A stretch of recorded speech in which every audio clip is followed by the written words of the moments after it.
Coach, talk a little bit about tonight's event. This is special, cancer research.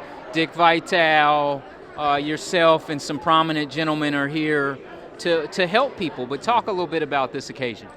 You know, you can use the word special, but it's so much more than that. It's extraordinary. It's just phenomenal what is going on here with the fight against cancer, and certainly Dick Vitale's spirit in terms of his love for raising funds for pediatric cancer, and the way he goes about everything, he's gone about it here.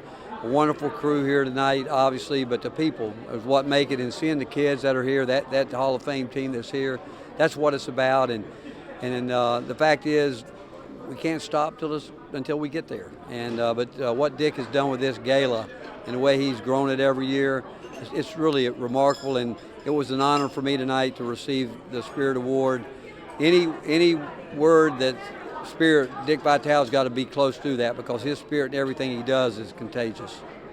Coach Barnes, college basketball, the transfer portal, NIL, COVID opportunities for guys to stay an extra year. When you look at those kind of moving targets, if you will, what are you seeing out there?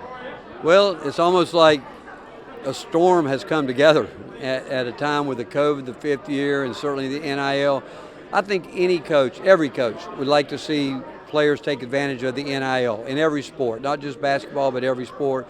We all would love to see them be able to do that. I think we jumped into it at the beginning without proper parameters in terms of what we did, because I don't think the way it is right now is the way it was intended to be. How we get that back under control, I'm not sure anyone knows quite yet. I think there's people working towards trying to figure out a solution. But coaches are always for helping players, and again, if they can make money off their name, image, and likeness, that's great.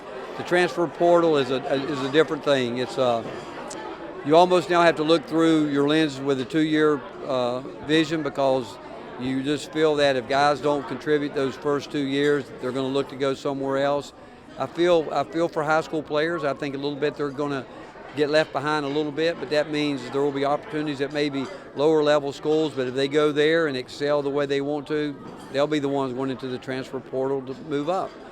So I don't know if we really know yet exactly how it's going to play out, other than the fact we know this is the last year of the COVID year, so that might settle some things down. Coach, you have a young man playing with the Boston Celtics. He runs the floor, he gets back, he defends, hits free throws, knocks down shots, and he's a team guy. Talk a little bit about what you see in that gentleman. Well, Grant Williams is a player that understands teamwork first. He's also a player that he understands who he is. He knows what his strengths are. He knows what his weaknesses are, but he's all about winning.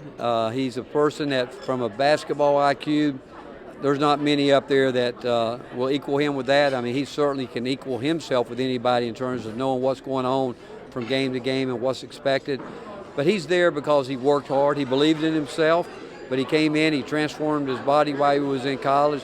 People doubted him in the NBA, but if you knew him, you knew that once he got there, he would figure it out. And I think he's a guy that's going to be in the league for quite a while.